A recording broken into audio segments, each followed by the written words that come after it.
conhecedor da realidade brasileira, revolucionário e comunista.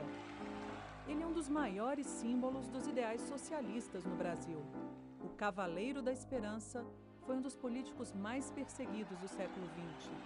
Suas marcas continuam refletindo na sociedade. Viva o Brasil, livre, unido, democrata e progressista.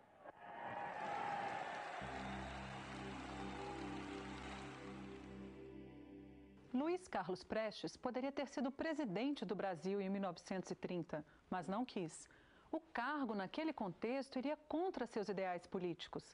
Se aceitasse, teria que aderir à política de Getúlio Vargas e não poderia desistir depois, ou estaria aniquilado. Ele entendeu que a Revolução de 30 não tinha respaldo em forças sociais e achava que o movimento não iria resolver os problemas do povo. Seria apenas uma troca de interesses dominantes. Prestes foi o único político na história do Brasil que, tendo tudo, né, para estar inserido e solidário com a classe dominante, viu, pulou a barricada, se colocou do outro lado da barricada. E isso, as consequências disso são muito grandes. Não por acaso, as classes dominantes no Brasil até hoje não perdoam a Prestes essa atitude. A década de 20 foi um período de efervescência política e cultural no Brasil. A Semana de Arte Moderna, em São Paulo, contestou os padrões culturais e estéticos da época. Surgiu o Partido Comunista, inspirado na Revolução Russa. O levante militar no Forte de Copacabana e a Coluna Prestes lutaram contra o regime oligárquico. Prestes, carinhosamente chamado de Velho, nasceu em Porto Alegre em 1898 e formou-se em engenharia na Escola Militar do Rio de Janeiro. O mundo lutava pela democracia e, em 1924, Luiz Carlos Prestes liderou o movimento revolucionário tenentista para derrubar o presidente Arthur Bernardes. Não conseguiu, mas levou seus homens para o oeste do Paraná, onde se uniu às tropas revolucionárias de São Paulo, recém-derrotadas pelas forças legalistas. Assim surgiu, em 1925, a Coluna Prestes, maior marcha militar conhecida que abalou a República Velha e jamais foi vencida. O grupo rodou 25 mil quilômetros pelo interior de vários estados, combateu durante 2 anos o autoritarismo do governo e pregou o voto secreto para o eleitor. Ele tinha sido escolhido pelos tenentes o chefe militar da Revolução Tenentista, que se pretendia realizar no Brasil, que era nada menos, nada mais que mais um golpe. Já tinha tido 22, né, tinha tido 24, tinha tido a Coluna, e agora os tenentes conspiravam de novo.